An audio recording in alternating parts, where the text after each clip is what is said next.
Hello, this is the latest from Regeneration HQ for those of you who will not read.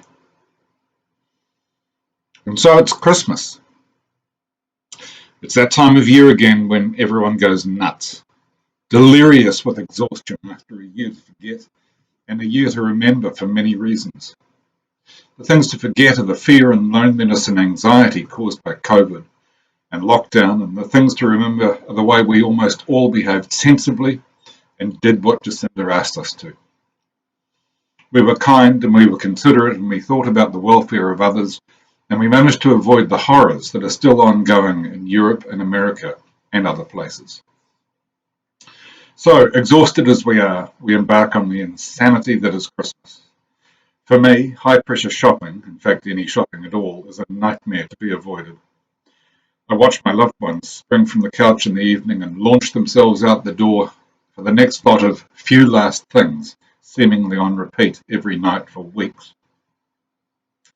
In the business world, it gets harder and harder to focus on doing the important stuff because doing Christmas stuff has taken over and everyone is in wind down mode. As I sit in the calm of my office and write this Christmas note, confident that my family and my wider family are safe, warm, happy, well fed, and much loved, I feel incredibly grateful for my life. I recognise that much of what I have is a direct result of my own efforts, but I also recognise that I am the product of my history. My parents were as in love with each other the day my dad died as they were when they met. We were never hungry or frightened by what happened in our home. We had a good life modelled for us and lived with the expectation that everything will work out fine. Me and mine, we're lucky. But I also sit here and think uncomfortably about how others are approaching Christmas. The fear of drug and alcohol fueled violence, the fear and anxiety of there not being enough to eat and nowhere to live. If I could fix all the wreckage out there, I would. Being good middle class people donating to the Salvation Army and the City Mission and all the other feel good things we do to salve our consciences is commendable. We want the poor kids to have some food and a present at Christmas, and that's really nice. The problem is that awful reality of Christmas Day is the same on Boxing Day, the day after, right through the long hot summer, into the cool autumn and the cold of winter. Food, shelter, warmth, love, security, and the hope of something better. For so many, these things are just a dream, and for many, that dream has died and life is a series of disappointments and dead ends and nothing good. I don't believe that we can create the perfect world or society. I just don't think that it's possible. As humans, we are too flawed as a species to ever reach that state of perfection. I certainly don't think we can solve the issues that face the poor and the underprivileged by direct individual action. A world where pain and suffering is alleviated by charitable donation from the wealthy is exactly as the expression says, as cold as charity. I believe the only way we can turn our country into a place where opportunity is open to all and the basics of a good life are the right of all to enjoy is by collective action through the already existing infrastructure called the government. Yes, that often faltering and imperfect bureaucracy that includes the awfulness that is Oranga Tamariki. It gets so much worse, but it is the only mechanism we have to fully mobilise to change society. We blame the government for all our problems and we look for ways to get them to reduce our taxes whenever we can. We try and block or roll back regulation and legislation that is designed to protect us from our worst excesses. And when our health, housing, education and poverty statistics are in the toilet, we blame them for getting that wrong too. Going into this Christmas, I feel very grateful for how my government has gambled on the best way to keep us safe and well, and we are able to gather in groups as large as we want and enjoy each other in our beautiful surroundings. I digress. I'm not okay with the inequities in our system. Hungry, cold, abused, homeless children, and the endless cycle of people who never had a chance, cycling in and out of jail, and nothing seems to make a difference. I don't know what it will take. I think every government is afraid to really tackle the systemic problems we face because there is one fundamental truth that too much money is going to too few and not enough to the rest. It has been the case for a long time. It didn't used to be and shouldn't be now. Only government can fix this. They need to reimagine the tax and welfare systems so that everyone has a stake in our society. We all need to ask and answer the question, does the economy exist to enrich the shareholders, or does it exist to support the health and welfare of the society it exists in?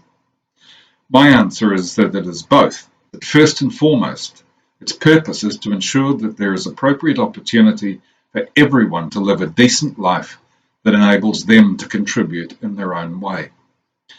Any society should be judged by how it treats its old, sick, and very young.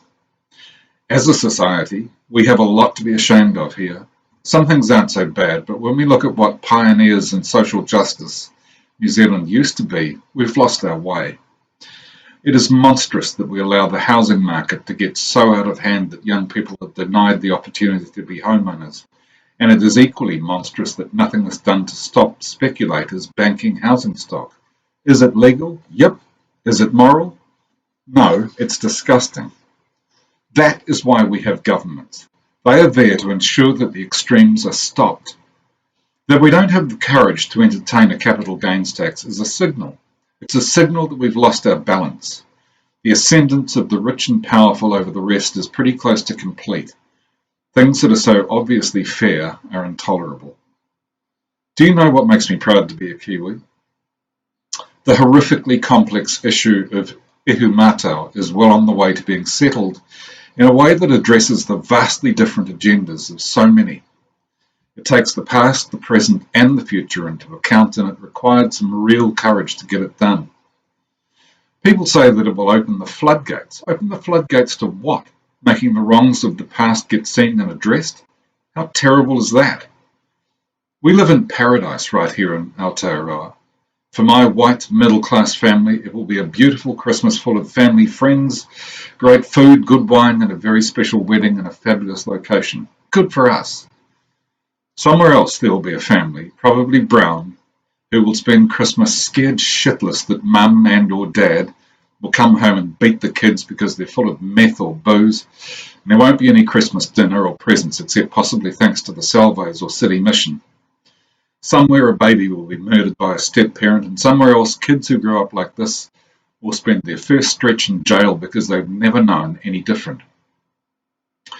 I'm sorry, New Zealand, this isn't good enough. I'm going to spend at least part of Christmas working out how I can do more in a direct way to help. But more, I'm going to be thinking about how we can convince our government, not just this one, but the ones to come, that their responsibility is to set the standards and regulations and policy settings that make poverty and all its attendant consequences unacceptable.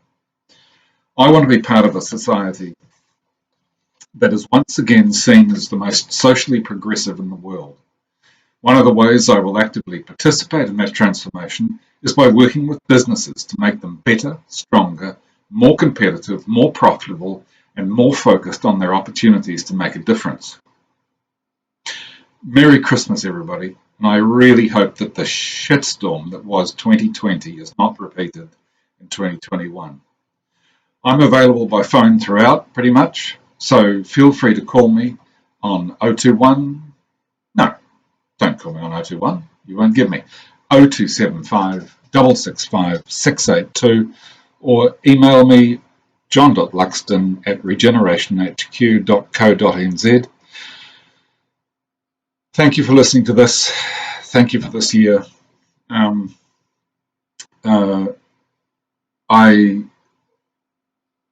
just want to wish you a safe and happy holiday season, and we'll talk to you again soon.